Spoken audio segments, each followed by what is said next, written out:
বিধানসভায় সই মামলায় সিট গঠন করল সিআইডি। একজন ডিআইজি পদমর্যাদার অফিসারের নেতৃত্বে সিট গঠন করা হয়েছে এবং সেখানে ডিআইজি পদমর্যাদার অফিসারের নেতৃত্বেই সিট গঠন করা হয়েছে বলে জানা যাচ্ছে। বিধানসভায় সই মামলায় সিট গঠন করল সিআইডি। কারা কারা থাকছেন এই সিআইডি যে সিট গঠন করা হয়েছে সেখানে জানবো বিস্তারিত। রয়েছেন আমাদের প্রতিনিধি রিয়া মাঝি। রিয়া,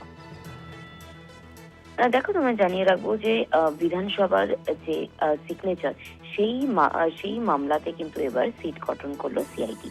সিটে একজন ডিআইজি র্যাঙ্কের অফিসার তিনি লিড করবেন এবং তার মধ্যে ডিএসপি র্যাঙ্কের অফিসার রয়েছে, ইন্সপেক্টর র্যাঙ্কের অফিসার রয়েছে বলে এমনটাই জানা যাচ্ছে। তবে তোমাকে জানিয়ে রাখবো যে সিআইডি যে এই মামলা তারা তদন্ত করছে, ইতিমধ্যেই কিন্তু একাধিক, অর্থাৎ কুণাল ঘোষ থেকে আরম্ভ করে নয়না বন্দ্যোপাধ্যায় থেকে আরম্ভ করে বিভিন্ন যে সমস্ত বিধায়করা রয়েছে, যারা সিগনেচার রয়েছে সেই পরিষদীয় দলের সেই লেটারে, তাদের প্রত্যেকের কাছে কিন্তু হ্যান্ডরাইটিং এক্সপার্ট নিয়ে যাওয়া হয়েছিল এবং তারপরেই কিন্তু একটি সিট গঠন করে তদন্ত করছে সিআইডি।